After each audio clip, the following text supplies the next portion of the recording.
చూడండి ఒకసారి. ఇది స్వామివారి శిరస్సు, నుదుటిపై తిరునామాలు.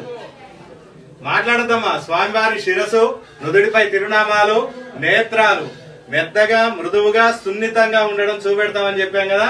ఇక్కడ ఈ ఆకు కనపడుతుందా అందరికి? ఇదిగోండి పుష్పం కనపడుతుందా? కనపడుతుందా? ఇదిగోండి మళ్ళీ ఒకసారి ఇక్కడ పుష్పం చూడండి, కనపడుతుందా? ఒకసారి అందరూ కూడా చూడండి. మెత్తగా మృదువుగా సున్నితంగా ఉంటారు స్వామివారు. ఇదిగోండి ఇలా నఖశిఖ పర్యంతం కూడా కనబడిందా అమ్మా?